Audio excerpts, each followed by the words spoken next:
Assalamualaikum warahmatullahi wabarakatuh.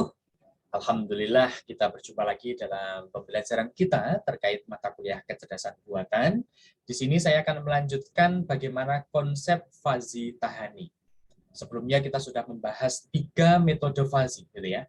Yang pertama ada Fuzzy Sukamoto, kemudian ada Fuzzy Mamdani, kemudian yang ketiga ada Fuzzy Sugino, dan yang keempat kita akan mencoba yaitu Fuzzy Tahani. Meskipun sebenarnya tidak hanya 4 ini saja, banyak metode-metode terkait dengan logika Fuzzy. Saya kira teman-teman bisa mencobanya, bisa mencari berdasarkan dari penelitian-penelitian sebelumnya. Oke, dalam Fuzzy Tahani ini apa yang akan kita bahas? Pastinya pertama konsep Fuzzy Tahani dulu, agar kita tahu bagaimana mengerjakan atau jalan pikirnya ketika kita akan menyelesaikan permasalahan studi kasus menggunakan Fuzzy Tahani.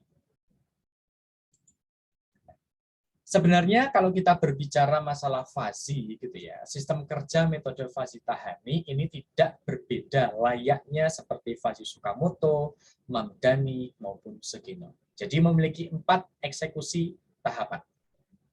Yang pertama pastinya memiliki proses fazifikasi. Artinya fazifikasi ini kita akan melakukan perubahan gitu ya, dari logika tegas menuju ke logika fuzzy.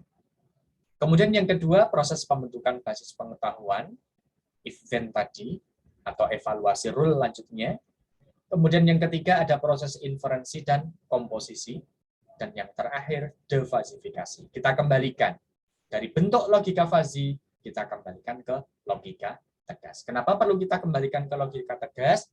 Dikarenakan kasus yang kita selesaikan bentuknya yaitu adalah bentuk yang crisp, yang tegas. Tahapan 4 ini isinya apa saja? Nah, pertama ada proses fazifikasi.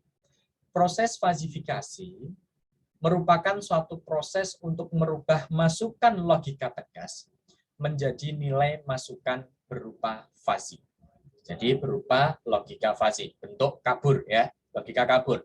Logika samar-samar kan gitu. Di antara proses fazifikasi ini sama seperti sebelum-sebelumnya ya. Ada menentukan variabel fuzzy, kemudian menentukan himpunan fuzzy, kurva keanggotaan fuzzy, begitu juga menentukan derajat keanggotaan fuzzy atau yang terkenal dengan istilah mu ya. 4 ini yang akan kita tentukan, baru kita akan bisa menuju ke proses selanjutnya.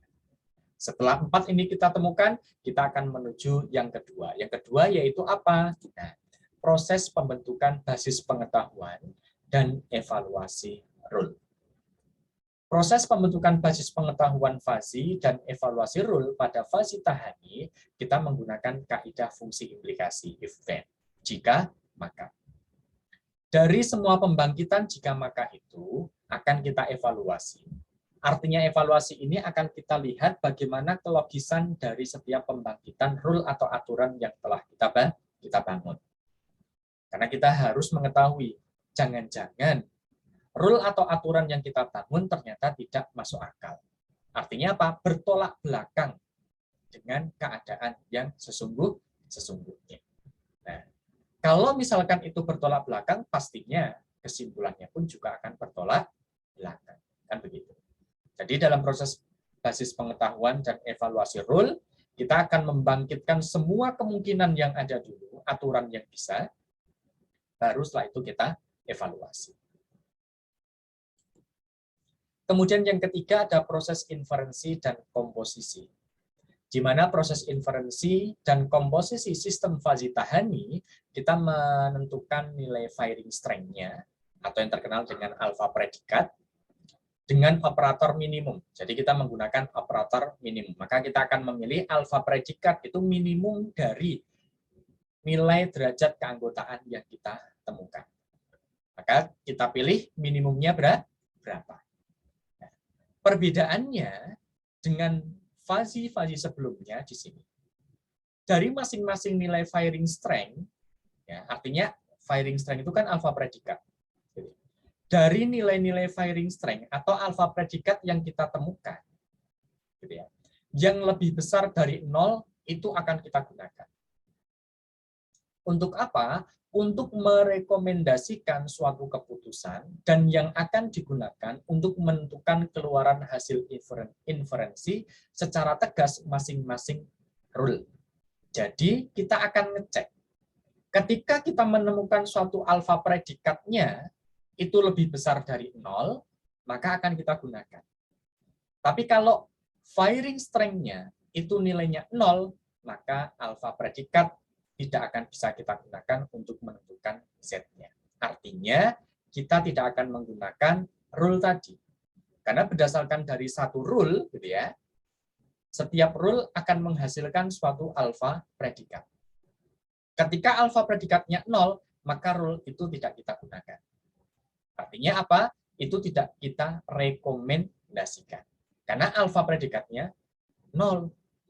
Maka yang membedakan dengan metode sebelumnya, yaitu yang membedakan dengan metode di Tsukamoto, kemudian metode Mamdani sama Sugeno, gitu ya. Untuk Tahani itu memperhatikan firing strength-nya. Ketika firing strength-nya 0, ya, maka itu tidak akan kita gunakan untuk menentukan nilai Z-nya. Sehingga kalau nilai Z-nya tidak bisa kita tentukan, otomatis defasifikasinya nanti juga tidak akan masuk di dalamnya. Maka nilai firing strength-nya tidak akan masuk dalam proses defasifikasi. Kalau untuk Tsukamoto, kemudian untuk Mamdani, kemudian untuk Sugeno, kan semua kita pakai ya alpha strength-nya. Kan ya.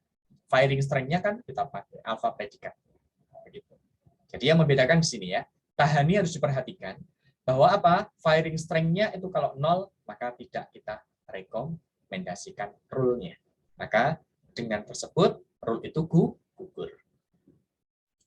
Dengan demikian, dalam defasifikasi, pastinya kita bisa menggunakan konsep rata-rata terbobot, tapi yang perlu diperhatikan, alfa predikat 1, alfa predikat 2, sampai alfa predikat ke N, itu nilainya harus lebih besar dari 0. Tidak boleh sama dengan 0. Karena kalau sama dengan 0, tidak akan masuk dalam proses rekomendasi. Nah, jadi ketika kita menemukan alfa predikat 0, maka akan kita tinggalkan. Ya, artinya apa? Kita akan mencari nilai-nilai alfa predikatnya yang lebih dari 0. Apakah mungkin kita menemukan alfa predikat 0? Mungkin sekali. Bahkan banyak kasus yang akan kita temukan alfa predikatnya nilainya 0. Itulah terkait dengan konsep dari langkah-langkah metode fuzzy Tahani. Oke, terima kasih. Selanjutnya kita akan melihat bagaimana implementasi ya, atau kita akan menerapkan metode fuzzy Tahani dalam menyelesaikan suatu studi kasus. Sampai jumpa. Wassalamualaikum warahmatullahi wabarakatuh.